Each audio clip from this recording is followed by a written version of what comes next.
राज्यभरात गेल्या काही दिवसापासून सुरू असलेल्या पावसाचा जोर आता कमी होण्याची शक्यता असून पुढील 4 ते 5 दिवस महाराष्ट्रात पावसाला विश्रांती मिळणार असल्याचा अंदाज नागपूर प्रादेशिक हवामान विभागाने व्यक्त केला आहे।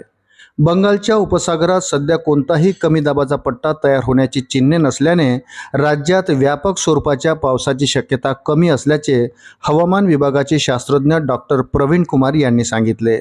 डॉक्टर प्रवीण कुमार यांनी दिलेल्या माहितीनुसार पुढील 4 ते 5 दिवस राज्यातील बहुतांश भागात पावसाचे प्रमाण घटेल।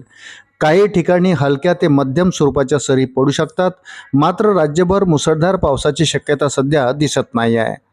हवामान विभागाकडून 5 ते 6 दिवसाचा अंदाज जारी केला जात असून त्यानुसार काही जिल्ह्यांना पुढील काळात येलो अलर्ट देण्यात येणार आहे। मात्र राज्यभरात मोठ्या प्रमाणात पाऊस होण्याची परिस्थिती अद्याप निर्माण झालेली नाही।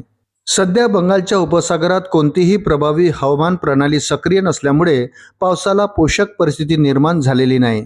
त्यामुळे महाराष्ट्रातील अनेक भागांमध्ये पावसाचा जोर कमी राहील। विशेषतः विदर्भात पावसाचे प्रमाण घटल्याचे स्पष्टपणे दिसून येत आहे। मुंबई, पुणे, कोकणासारख्या भागांमध्ये अधूनमधून मुसळधार पाऊस होत असला तरी विदर्भात अपेक्षित प्रमाणात पाऊस झालेला नाही। जून आणि जुलै या 2 महिन्यांच्या कालावधीत विदर्भात सरासरीपेक्षा सुमारे 16% कमी पावसाची नोंद झाली आहे। सुरुवातीच्या काळात काही भागात समाधानकारक पाऊस झाला होता, मात्र त्यानंतर पावसाने ओढ दिल्याने पर्जन्यमानात तूट निर्माण झाली आहे। हवामान विभागाने शेतकऱ्यांनी आणि नागरिकांनी अद्ययावत हवामान अंदाजावर लक्ष ठेवण्याचे आवाहन केले आहे। पुढील काही दिवस पावसाचा जोर कमी राहणार असला तरी स्थानिक हवामानातील बदलांमुळे काही भागात तुरळक सरींची शक्यता नाकारता येत नाही।